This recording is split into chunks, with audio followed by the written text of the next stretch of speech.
Hi viewers, welcome to Vibrant TV. Right now మనతో తోట ప్రసాద్ గారు ఉన్నారు. కన్నప్ప సినిమాలో additional screenplay and writer and చాలా డైలాగ్స్ అయితే రాసున్నారు. అండ్ చాలా ఇండస్ట్రీలో చాలా మంచి మంచి సినిమాలకి ఆయన పనిచేస్తున్నారు. అసలు ఏంటి కన్నప్ప ఎలా ఉండబోతుంది అండ్ ఆయన జర్నీ గురించి చాలా విషయాలు ఆయన మాటలో అడిగి తెలుసుకుందాం. Hi sir. హాయ్ అండి. So congratulations. అండ్ కన్నప్ప అంటే రిలీజ్ అయినప్పటి నుంచి కూడా మంచి బజ్ అయితే క్రియేట్ అవుతుంది. లైక్ సాంగ్స్ కావచ్చు, లేదా దాని నుంచి వచ్చిన గ్లిమ్స్ కావచ్చు. సో ఎట్లా అనిపిస్తుంది సార్? ఇది చాలా ఆనందంగా ఉంది. అంటే ఇది ఒక శివార్చన. ఇది సినిమా అనేది ఆడియన్స్ ఎంటర్టైన్ చేయడం కోసం చేసింది కాదు. ఇది ఒక శివ పూజ. ఆ శివ పూజలో నేను ఒక మారేడు లాంటి వాడిని. సో నేను శివుడిని అర్చించుకునే ఒక అవకాశం నాకు మోహన్ బాబు గారు, విష్ణు గారు కల్పించారు. అందుకు చాలా ఆనందంగా ఉంది. తర్వాత ఏదైతే ఈ సినిమాకి ఎటువంటి హైప్ క్రియేట్ కావాలని మేము ఎదురు చూస్తున్నామో అటువంటి అంచనాలు తారాస్థాయికి ఈ సినిమాలో రిలీజ్ అయిన ఫస్ట్ సాంగ్ తీసుకెళ్ళింది. సో సార్, ఇలాంటి ఇంత మంచి రెస్పాన్స్ వస్తుంది. అండ్ మనం ఈ సినిమాలో చూసినట్టయితే చాలామంది స్టార్ కాస్ట్ ఉన్నారు సార్. జనరల్గా మనం ఒక సినిమా లేదా ఇద్దరు హీరోలు ఉంటారు, మల్టీ స్టారర్ చేస్తారు. సో ఇంతమందిని చేసేటప్పుడు ఒక రైటర్గా అంటే అందరినీ బ్యాలెన్స్ చేస్తూ రాస్తూ ఉండాలి. రైటింగ్ విషయంలో కావచ్చు, లేదా ఎలివేట్ చేయడంలో కావచ్చు. అందరికి ఈక్వల్గా లేకపోతే అందరూ ఎక్కువ స్టార్డమ్ ఉన్న హీరోస్ అండ్ ఎక్కువ ఫ్యాన్ ఫాలోయింగ్ ఉంది, కొంచెం అటు ఇటుగా అయ్యే ఛాన్సెస్ ఉంటాయి. ఎలాంటి జాగ్రత్తలు తీసుకున్నారు సార్? లైక్ ఈ సినిమా కథ రాసింది హీరో విష్ణు గారు. సార్ మేమందరం ఆయన రైటింగ్ టీం. ఆయన ఇంకా చెప్పాలంటే ఆయన శిల్పాన్ని చెక్కుతుంటే మేము మధ్యలో ఉలి అందించాం, కొన్ని చోట్ల రంగులు అందించాం, లేక రంగులు దిద్దాం, లేక కొన్ని చోట్ల అలా కాదండి ఇలా చేయండి అని ఊరికి సూచించాం. సో మొత్తం సృష్టి కర్త కర్మ క్రియ అని విష్ణు గారు. సో ఇది ఆయన క్రియేషన్. ఆయన కథ రాసినప్పుడే ఈ క్యారెక్టర్ చేస్తే బాగుంటుంది అనుకున్నారు. పరమేశ్వరుడిగా ఒకళ్ళిద్దరిని అనుకున్నారు, కానీ మోహన్ లాల్ గారి పాత్రకే మోహన్ లాల్ గారిని అనుకున్నారు. రుద్ర పాత్రకే మొదట ఆయన ప్రభాస్ గారు చేస్తే బాగుంటుందని మాతో చాలాసార్లు అనేవాళ్ళు. బట్ ఆయన చేస్తాడా చేయడా, ప్రభాస్ గారు పరమేశ్వరుడు క్యారెక్టర్ చేస్తారా అనుకున్నారు. కానీ ఈయన మనసులో ఏమనుకున్నారు అదే ప్రభాస్ గారు కూడా ఎక్స్ప్రెస్ చేశారు. ఆయన మొత్తం టోటల్ స్క్రిప్ట్ విన్నారు, బిగినింగ్ సీన్ నుంచి లాస్ట్ సీన్ వరకు విని ఆయన నేను రుద్ర క్యారెక్టర్ చేస్తా అన్నారు. అంటే ఆయనకి మోహన్ బాబు గారి మీద ఉన్న అభిమానం, గౌరవంతో పాటు విష్ణు గారితో ఉన్న ప్రేమ, స్నేహం, వాటన్నిటికి మించి తన పెదనాన్నగారి సినిమా కన్నప్పని మళ్ళీ తీసుకున్నాడు విష్ణు అని. దానికి డెఫినెట్గా సపోర్ట్ చేయాలని ఆయన చాలా పెద్ద పెద్ద సినిమాలు చేస్తూ తన సినిమాల షెడ్యూల్స్కే తన డేట్స్ ఇవ్వాలి, అంత బిజీగా ఉన్నారు. అటువంటి వ్యక్తి పైసా తీసుకోకుండా వచ్చి ఈ సినిమా షూటింగ్లో పార్టిసిపేట్ చేశారు. రుద్ర క్యారెక్టర్ని, ఈ సినిమాని నెక్స్ట్ లెవెల్ తీసుకెళ్లారు. సార్ అసలు రుద్ర పాత్ర యొక్క విశిష్టత ఏంటి సార్?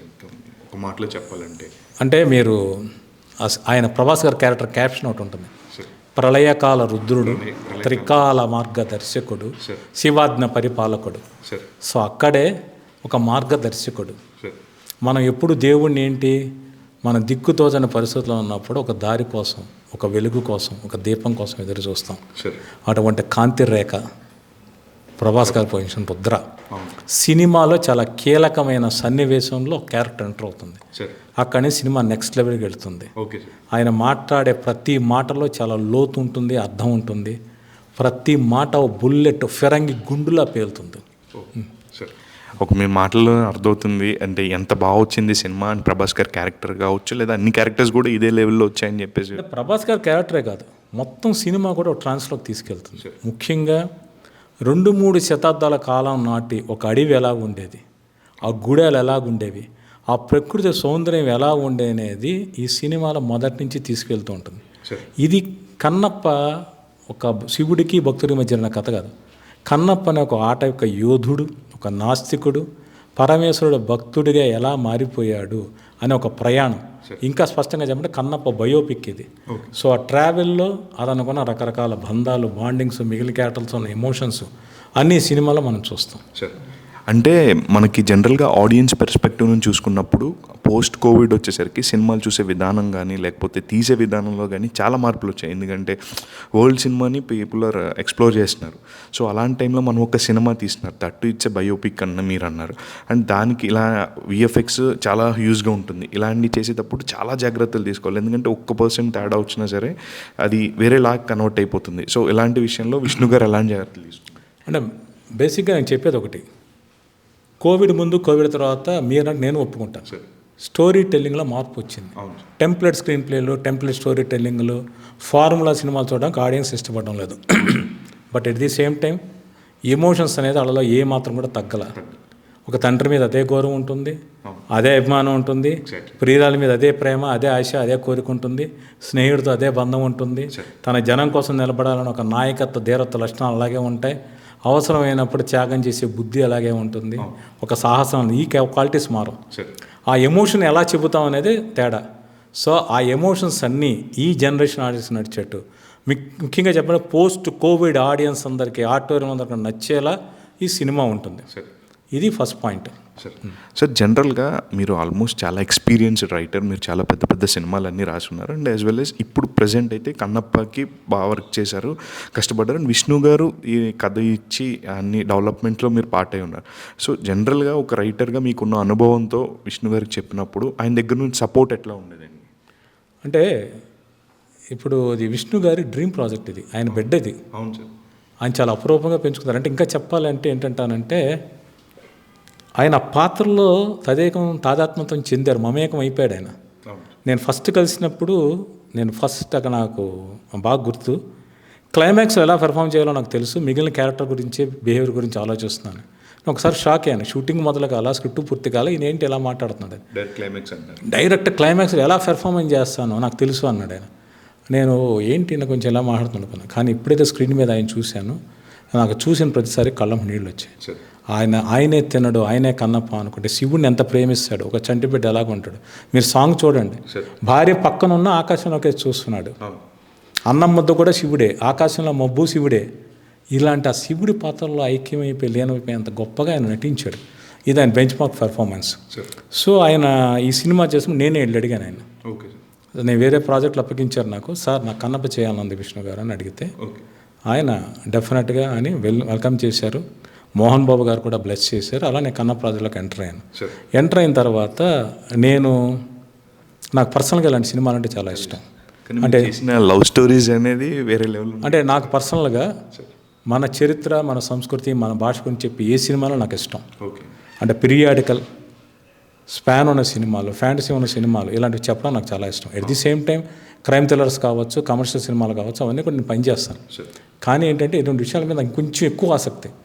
అంటే ఇప్పుడు కన్నప్ప సినిమా అనే దానికి అంత మునుపు వచ్చిన సినిమాలు ఉన్నాయి, నాటకాలు ఉన్నాయి, వాటికి మించి మేము పరిశోధించి, విష్ణు గారు ఆల్రెడీ అంత మునిపి చాలా వర్క్ చేసి ఉన్నారు. వాటికి నేను కొన్ని పుస్తకాలు చదివి తెలుసుకుని ఆయనకి ఇన్పుట్స్ అందించాను. ఆయన ఒక మాట అన్నారు, ఈ మాట నేను చెప్పచ్చో లేదో కానీ ఆయన ఏమన్నారంటే, ఆ శివుడే మిమ్మల్ని మా టీంలో పంపించాడు అన్నారు. అది చాలా గొప్ప మాట. అలాగే ఏమన్నారంటే, మిమ్మల్ని జాగ్రత్తగా చూసుకోవాల్సిన బాధ్యత నా మీద ఉంది. అంటే ఫైనాన్షియల్గా కావచ్చు, ఇంకో రకంగా కావచ్చు. ఆయన అంత కేరింగ్గా ఒక రెస్పెక్ట్తో నన్ను చూసుకున్నారు. ఆయన ప్రేమ ఆదరణ నేను ఎప్పటికీ మర్చిపోలేను. ఎట్ ది సేమ్ టైం ఆయన ఈ స్క్రిప్ట్ రాయడానికి నేను ఇచ్చిన ఇన్పుట్స్, నేను సినిమా చేయకుండా రిలీజ్ కానీ ఆయన మాట్లాడలేను, కానీ నేను ఇన్పుట్స్ ఇచ్చాను వాటన్నిటిని ఆయన తీసుకుని బాగోని అప్పటికప్పుడే చెప్పి అవన్నీ ఇమ్మీడియట్గా అడాప్ట్ చేశారు. అవన్నీ మీ స్క్రీన్ మీద కనపడతాయి. ఆయనకు నచ్చినవన్నీ కూడా ప్రేక్షకులు కూడా మెప్పింపజేస్తాయి. ఇంకొక సూపర్ థింగ్ ఏంటంటే, ఈ 3 జనరేషన్ యాక్టర్స్ ఉన్నారు సార్ దీంట్లో. మోహన్ బాబు గారు ఉన్నారు, విష్ణు గారు, అండ్ వాళ్ళ అబ్బాయిని కూడా ఫస్ట్ డెబ్యూ అవరం కూడా చేస్తున్నారు, అండ్ వాళ్ళ పాపలు కూడా ఇద్దరు ఒక పాట కూడా పాడి. సో అంటే యాక్చువల్గా నాకు మోహన్ బాబు గారు అంటే చాలా ఇష్టం. నేను 10 ఏళ్ల వయసులోనే ఆయన ఫ్యాన్ అయిపోయాను. భలే దొంగలు, కురుక్షేత్రం సినిమాలను చూసి. అటువంటి మహానటుడు 50వ సంవత్సరం. సో ఆయనకి నేను ఆ సినిమాకి నేను రాయడం అనేది ఒక అదృష్టం అయితే, ఇది ఒక గొప్ప గ్రేట్ ఆపర్చునిటీ. మోహన్ బాబు గారు, విష్ణు గారు, వాళ్ళ బిడ్డలు అరియానా, వివియానా, ఇంకో పాప ఐరా, చాలామందికి తెలియదు, ఆ పాప కూడా ఉంది సినిమాలో. అలాగే మాస్టర్ అవరాం చిన్నప్పటి కన్నప్ప కింద యాక్ట్ చేశాడు, చిచ్చరు బుడుగులో యాక్ట్ చేశాడు. అంటే ఆ కుర్రోడు యాక్టింగ్ నేను చూడాలి, న్యూజిలాండ్ షూట్కి వెళ్ళా, బట్ డబ్బింగ్ థియేటర్లో నేను మోహన్ బాబు గారి దగ్గరుండే మనోడి చేత డబ్బింగ్ చెప్పించారు. ఆ కుర్రోడికి బాబుకి ఎంత మెమరీ అంటే, ఎప్పుడో న్యూజిలాండ్లో షూట్ చేస్తే, లాస్ట్ ఇయర్ షూట్ చేస్తే ఒక 6-7 నెలల తర్వాత కూడా ఆ నెక్స్ట్ కంటిన్యూషన్ డైలాగ్ గుర్తుంచుకుని చెప్తుండేవాడు. సో అది నాకు చాలా ముచ్చటేసింది.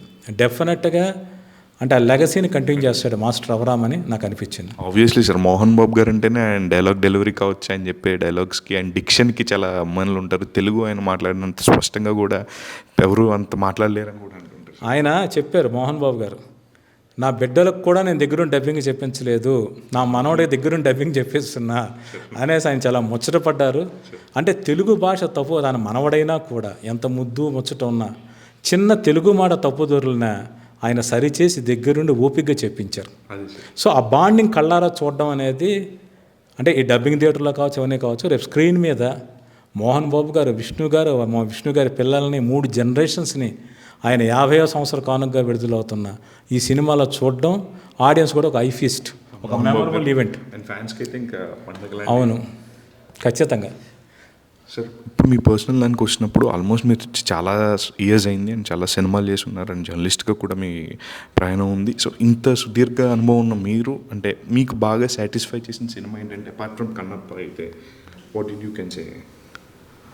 అంటే మనకు అంటే లైక్ ఇందాక మీరు మాట్లాడుతున్నప్పుడు నేను విన్నాను సార్, లైక్ చరణ్ గారికి ఒక 4-5 ఫిల్మ్స్ ఫేవరెట్ ఫిల్మ్ ఉంటే దాంట్లో ఆరెంజ్ ఎలా ఉంటుందో అలా మీ ఫిల్మోగ్రఫీలో మీకు బాగా నచ్చిన సినిమా? అంటే నాకు పూర్తి సంతృప్తి ఇచ్చిన సినిమా నేను ఇంకా పూర్తిగా పనిచేయాలని నేను అనుకుంటున్నాను. సార్ బట్ ఆరెంజ్ చాలా మేరకు సంతృప్తి ఇచ్చింది. అలాగే రుద్రమదేవి సినిమా, అలాగే ఇంకొన్ని మెయిన్ స్క్రిప్ట్లు ఓకే, ఆన్ స్క్రీన్ మీద రావాల్సిన కొన్ని ఉన్నాయి. సో వాటిలో కొన్ని మెమరబుల్ స్క్రిప్ట్లు ఉన్నాయి. So waiting for them. Upcoming projects గురించి చెప్పండి సార్. అంటే నాకు విష్ణు గారు నన్ను ఆయన అంతటా ఆయన పిలిచి తన టీంలో ఉండమన్నారు. నన్ను బాగా ఎంకరేజ్ చేస్తున్నారు. ఆయన ప్రొడ్యూస్ చేయబోయే సినిమాలు ఒక 8 ప్రాజెక్ట్స్ ఒక ఇంటర్నేషనల్ స్టాండర్డ్స్తో తీయబోతున్నారు. ఓకే. ఆ తాలూకు స్క్రిప్ట్ వర్క్ జరుగుతుంది. అలాగే కొంచెం భారీ ప్రాజెక్ట్స్ ఉన్నాయి సార్, మోహన్ బాబు గారు చేసే, విష్ణు గారు చేసే, వాటి తాలూకు వర్క్లు కూడా జరుగుతూ ఉన్నాయి. సో ఆయన నన్ను తన టీంలో ఒక మెంబర్గా నన్ను ఎంకరేజ్ చేస్తున్నారు. విష్ణు గారితో పనిచేస్తూ ఉన్నాను. అలాగే నా చిరకాల మిత్రుడు డైరెక్టర్ యోగేష్ అని ఆయన, నేను కలిసి ఒక కథ రాశాం. అది రాజేష్ దండా గారు ప్రొడ్యూసర్గా, సంయుక్తమైన హీరోయిన్గా ఈ మధ్యన ఓపెనింగ్ అయింది. దానికి మేమిద్దరం, నేను యోగేష్ గారు కథా స్క్రీన్ ప్లే రాస్తున్నాను, నేను డైలాగ్స్ రాస్తున్నాను. త్వరలోనే షూటింగ్ స్టార్ట్ అవబోతుంది. అది ఈ ఏడాది విడుదల కాబోతుంది. అది చాలా హై వోల్టేజ్ యాక్షన్ డ్రామా, చాలా యాక్షన్లో చాలా కొత్త రకంగా ఉంటుంది. Okay sir. సార్ మీరు పూరి గారికి చాలా మంచి రిలేషన్ ఉంది, ఆయనతో చాలా ట్రావెల్ ఉంది మీకు, ఆయనతో కొన్ని సినిమాలు కూడా పనిచేస్తున్నారు. అండ్ మళ్ళీ మీ కొలాబరేషన్ ఇప్పుడు మళ్ళీ ప్లాన్ చేసుకోలేదు సార్, లైక్ ఎలాంటి ఇప్పుడు ఉన్న సిచ్యువేషన్స్కి? అంటే నేను 143 సినిమా కథా సహకారం అందించాను. తర్వాత నా పేరు పడలేదుగా నేను వర్క్ చేసిన సినిమాలు ఆయనతో సూపర్, పోకిరి, దేశముదురు, చిరుత, బుజ్జిగాడు బేసిక్ ఐడియా అప్పుడు నేను వర్క్ చేశాను ఆయనతో. మధ్యలో ఒక సినిమా జరగాల్సింది జరగలేదు. బట్ నేను ఆయన నుంచి బయటకు వచ్చాను. నేను గుణశేఖర్ గారు, పూరి జగన్నాథ్ గారు, బోయపాటి సీను గారు, కృష్ణవంశీ గారు, హరీష్ శంకర్ గారు, మేర్లపాక్ గాంధీ గారు, హను రాఘవపూడి గారు, ఇలా బొంబరిల్లు భాస్కర్ గారు, మెహర్ రమేష్ గారు, యోగి గారు, చాలామంది డైరెక్టర్తో కలిసి పనిచేశాను. కన్నడలో శ్రీనివాసరాజు గారి సినిమాలు వర్క్ చేశాను నేను. తొందరలో ఉన్న ఛాన్సెస్ ఇప్పట్లో లేదు, కోసం ఉండదని నా ఉద్దేశం. అంటే ప్రయాణంలో ఎప్పటికప్పుడు కొత్త వ్యక్తులు కలుస్తూ ఉంటారు, మన పాత వాళ్ళతో విడిపోతూ ఉంటాం. సో ప్రయాణం సాగుతున్నది. ప్రొఫెషనల్గా కలవకపోవచ్చు. నేను యాక్చువల్గా ఏంటంటే ఒక 3 ఏళ్ల క్రితం లైగర్ సినిమా రిలీజ్ ముందు జగన్ గారి కోసం, వాళ్ళ అబ్బాయి ఆకాష్ కోసం కథ రాశాను. జగన్ గారు యాక్ట్ చేయాలి. నేను యాక్ట్ చేయను, ఏం ప్రసాద్ గారు అన్న, లేదు సార్ కనీసం కథ అయినా వినండి అన్న. అప్పుడు ఆయన మొరాకోలో ఉన్నారు. సార్ రాగానే వింటాను అది ఇది అన్నాడు. తర్వాత ప్రొడ్యూసర్ కూడా ఇంట్రెస్ట్ ఆ ప్రాజెక్ట్ చేయడానికి. బట్ లైగర్ డిసప్పాయింట్మెంట్ ఏమో తర్వాత ఆయన అసలు అవైలబుల్ కాదు, దొరకలేదు. ఇంకా దాంతో ఇంకా మళ్ళీ నేను కలవాలి అంతే. లైక్ మీరు బుజ్జిగాడు చేస్తున్నారు, లైక్ ఇనిషియల్ ఐడియాలో ఉన్నారన్నారు. నెక్స్ట్ బుజ్జిగాడు ఇనిషియల్ ఐడియా ఏంటంటే సూపర్ సినిమాకి నాగార్జున గారు మెయిన్ హీరో అయితే ఫస్ట్ అది వెంకటేష్ గారు, మోహన్ బాబు గారు చేయాలి సినిమా. సోను సూద్ గారి క్యారెక్టర్ మోహన్ బాబు గారు. అంటే కథ వేరు, బ్యాక్ డ్రాప్ వేరు. భూరిబోలి శివరామకృష్ణ గారు ప్రొడ్యూసర్. ఫస్ట్ దాని మీద వర్క్ చేసాం. వెంకటేష్ గారు, మోహన్ బాబు గారు. అది అక్కడి నుంచి మారి నాగార్జున గారి దగ్గరికి వచ్చింది. నాగార్జున గారు, రవితేజ గారు, నాగార్జున గారు, శ్రీకాంత్ గారు, నాగార్జున గారు, ప్రకాష్ రాజ్ గారు, నాగార్జున గారు, జగపతి బాబు గారు, నాగార్జున గారు, సునీల్ శెట్టి గారు, ఇలా మారి మారి కాంబినేషన్ సోను సూద్కి వచ్చింది. ఈ కాంబినేషన్ సెట్ కావడంతో మధ్యలో జగన్ గారి చిరాకు వచ్చి అసలు సోలో హీరో కట్ చేద్దాం, ఏం చేద్దాం అనుకున్నారు. నేను లాస్ట్ సమ్మర్ అయిన ఒక సినిమా ఉంటుంది టామ్ క్రూజ్ది. ఒకళ్ళని చంపడానికి వెళ్ళిన వాడు ఒక బ్లాక్లో గాయపడి ఎవరిని చంపడానికి సిద్ధపడ్డాడు, వాళ్ళ ఇంట్లోనే అతను షెల్టర్ తీసుకోవాల్సి వస్తుంది. ఇది హాలీవుడ్ సినిమా లాస్ట్ సమ్మర్. ఐడియాని అడాప్ట్ చేసి ఒక ప్రొఫెషనల్ కిల్లర్ బాంబే నుంచి ఒకడు వచ్చాడు హైదరాబాద్ అక్కడ చంపడానికి. కానీ ఒక ఇంటర్వల్ పాయింట్లో గాయపడి వాళ్ళ ఇంట్లోకి షెల్టర్ తీసుకుంటాడు అనేది పాయింట్. దాన్ని అడాప్ట్ చేసి డిస్కస్ చేసాం, ఈ సినిమా చేద్దాం అనుకుని. ఇలాగ సూపర్ అలా మెటీరియల్ ఐడియా పక్కన పెట్టారు. అదే ఐడియా తర్వాత మార్చి బుజ్జిగాడి సినిమాగా వచ్చింది. అది జరిగిన కథ. Okay sir, okay. తర్వాత మళ్ళీ బిల్లా చేస్తున్నారు. అండ్ బిల్లా టైంలో మెహర్ రమేష్ గారితో చేస్తున్నారు. అండ్ అంటే నేను ఒక స్టోరీ విన్నాను సార్, అది నిజమో కదా, మీరు ఒక చెప్పండి సార్, మీరు ఆ సినిమాకి వర్క్ చేశారు కాబట్టి. బిల్లా టైంకి మీరు ఒక దివాళీ ఆర్ సంథింగ్ ఒక ఫెస్టివల్కి మీరు అంతా సింగపూర్ మలేషియాలో ఉన్నప్పుడు ప్రభాస్ గారు మీ అందరు ఫ్యామిలీస్ ఇంటికి ఆర్టిస్టులందరికీ ఒక గిఫ్ట్ పంపించారని చెప్తుంటారు. అవును, అంటే దీపావళికి వాళ్ళందరూ మలేషియా షూటింగ్లో ఉన్నారు. దీపావళి ముందు రోజు సాయంత్రం ఆయన పర్సనల్ డ్రైవర్ ఇంటికి వచ్చాడు. క్రాకర్స్, డ్రై ఫ్రూట్స్, స్వీట్స్ అన్నీ తీసుకొచ్చి ఇచ్చాడు. సో హ్యాపీ దీపావళి సెలబ్రేషన్ తన టీం అందరూ ఉండాలని. సో ఆయన ప్రతిరోజు ఆఫీస్లో లంచ్ అనేది ఒక విందు భోజనమే. తర్వాత ఆయన డిస్కషన్స్కి వెళ్ళినప్పుడు, ఆయన గెస్ట్ హౌస్కి వెళ్ళినప్పుడు కూడా ఒక ఈవినింగ్ 6 నుంచి తెల్లారే ఒక 6 o'clock వరకు నడుస్తుండేది పార్టీ. సో అప్పుడు ఎన్ని రకాల ఫుడ్స్ ఉంటాయి అన్నీ పెడతాడు. కథ డిస్కషన్ నడుస్తూ ఉంటాయి, ఇన్ని నడుస్తూ ఉంటాయి. ఆయన తన ఫ్రెండ్స్కి కావచ్చు, తన టీం మెంబర్స్ గారు ఇచ్చే రెస్పెక్టు, ఆ హాస్పిటాలిటీ అనేది అసలు మాటలో చెప్పలేం సార్. కన్నప్ప గురించి ఫైనల్లీ, అండ్ శివుడి మీద చుట్టూ తిరిగే ఒక మాట సార్. బిల్లా సినిమాకి 100 days ఫంక్షన్ జరిగింది. సరే, కృష్ణరాజు గారిదే సినిమా, ప్రభాస్ గారి హీరో. ఆ ఫంక్షన్కి గెస్ట్ ఎవరంటే మోహన్ బాబు గారు, విష్ణు గారు. నేను మోహన్ బాబు గారి చేతుల మీదుగా షీల్డ్ తీసుకున్నా. ఆ ఫోటో నా దగ్గర ఉంది. కృష్ణరాజు గారు, ప్రభాస్ గారు, మోహన్ బాబు గారు, విష్ణు గారు, నేను. సో వాళ్ళు కన్నప్ప ఏదైతే ఉందో కృష్ణరాజు గారి కన్నప్పనే ఇప్పుడు విష్ణు గారు చేస్తున్నారు. మోహన్ బాబు గారు ఉన్నారు, ప్రభాస్ గారు ఉన్నారు. సో బిల్లా నుంచి కన్నప్ప అనే ట్రావెల్కి అనుకోకుండా జరిగిన ఒక ఇన్సిడెంట్, బట్ లైఫ్ లాంగ్ గుర్తుండిపోయే ఇన్సిడెంట్ అదే సార్. అంటే శివుడి చుట్టూ తీసే సినిమా అంటే జనరల్గా పరమేశ్వరుడు గురించి తీసే సినిమా ఎప్పుడైనా సరే ఒక డివైన్ ట్రాన్స్లో ఉంటుందని అందరికీ తెలుసు. లైక్ ఈ మధ్యకాలంలో ఇంకా శివుడి మీద వచ్చే సినిమాలు కావచ్చు, లేకపోతే ఆయనకు సంబంధించిన క్షేత్రాలు కావచ్చు, చాలా విపరీతంగా జనాలు వెళ్తూ ఉండడం మనందరికీ తెలుస్తుంటుంది సార్. సో ఇది ఆ వైపుని కంటిన్యూ చేస్తారు, లైక్ ఎలా అంటే ఒక సనాతన ధర్మాన్ని ముందుకు తీసుకెళ్లేటట్టుగా ఉండే సీన్స్. అంటే ధర్మం గురించి ఎవరు ప్రచారం చేయక్కర్లా, దైవం గురించి ఎవరు చెప్పక్కర్లేదు. తరతరాలు వాడికి అవి నేర్చుకుంటుంటారు. కానీ కొన్ని కథల్ని మర్చిపోతున్నారో లేక అలా సరిగ్గా గుర్తులేని వాళ్ళకి చెప్పాల్సిన బాధ్యత కళాకారుల మీద ఉంటుంది. అటువంటి బాధ్యతని ఆయన నెత్తికి ఎక్కించుకున్నారు విష్ణు గారు. ఆయన ఒక ఆర్టిస్ట్గా తన పెర్ఫార్మెన్స్ మీరు రేపు చూడండి, నా భూతో నా భవిష్యత్ బెంచ్ మార్క్ పెర్ఫార్మెన్స్ చేశారు ఆయన. సో అలాంటి పెర్ఫార్మెన్స్ తన ఆర్టిస్ట్గా తను సాటిస్ఫై చేయకుండా ఈ శివుడి కథ, ఈ భక్తుడి కథ ఈ జనరేషన్ కూడా చెప్పాలని చెప్పి ఇంత ప్రయత్నం చేశారు. Career based performance. అంతేకాదు, ఆయన ఇంకా రేపు చాలా గొప్ప క్యారెక్టర్ చేయొచ్చు. కానీ ఇది మాత్రం కన్నప్ప క్యారెక్టర్ ఫ్యూచర్లో ఎవరు చేసినా ఇది బెంచ్ మార్క్, దీన్ని దాటి చేయాలి ఎవరైనా సరే. ఆ విషయం పక్కన పెడితే మీరు తర్వాత చూడండి, ఈ సినిమా ప్రమోషన్ కోసం ఆయన స్టార్ హోటల్లో కూర్చొని ఇంటర్వ్యూలు ఇవ్వట్లా, 12 జ్యోతిర్లింగ యాత్రలు తిరుగుతున్నారు. ఇప్పటికే చాలా జ్యోతిర్లింగ యాత్ర చేశారు. అంటే ఆయన శివుడి ఆశీస్సులు పొందడం కోసం, శివుడితో ఇంకొంచెం తెలుసుకోవడం కోసం ఆయన ప్రయాణిస్తున్నారు. సో ఇది ఆయన సినిమా ప్రచారం కోసం చేస్తుంది కాదు, ఒక భక్తుడిగా అందులో మమేకమై చేస్తున్న ప్రయాణం ఇది. మొన్న ఒక రోజు ఆయన అడిగినప్పుడు ఆయన ఒక మాట చెప్పారు సార్, ఈ సినిమా మొదలైనప్పటి నుంచి నాలో నేను చాలా మారిపోయాను అని చెప్పున్నారు సార్. అవును, ఒక డిఫరెంట్ విష్ణుని అయిపోయాను అని చెప్పున్నారు సార్. అవును, అంటే అంతలా ప్రభావితం చేసింది అంటే ఆ శివుడు అనేవాడు భోళా శంకరుడు. ఆయన ఏమంటారు, విధి విధానాలతో పూజించే అర్చకులకి వశం అవుతాడు. ఏ నీతి నియమం ఏ విధానం పాటించకుండా పూజ చేసే వాళ్ళకి వసుడు అవుతాడు, దాసోగుడు అవుతాడు. అటువంటి మహాశివుడికి ఒక భక్తుడిలా ఉన్నప్పుడు విష్ణు గారి పాత్ర ప్రభావం కావచ్చు, తన ప్రయాణంలో తెలుసుకున్న విశేషాలు కావచ్చు, ఆయన అటు శివుడి వైపు మళ్ళించింది. అదే సార్, డెఫినెట్గా ఈ సినిమా రిలీజ్ అయ్యి చాలా పెద్ద హిట్ అవ్వాలి, అండ్ మీరు కోరుకున్నట్టే మంచి సక్సెస్ కావాలి, అండ్ మీరు ఇంకా మంచి మంచి కథలు రాసి మంచి మంచి డైలాగులు రాసి మమ్మల్ని అందరినీ ఎంటర్టైన్ చేయాలని మనస్ఫూర్తిగా కోరుకున్నాను sir. All the very best. Thank you Pavan garu. Sunil, thank you Sunil గారు. యా అండి, థ్యాంక్ యూ.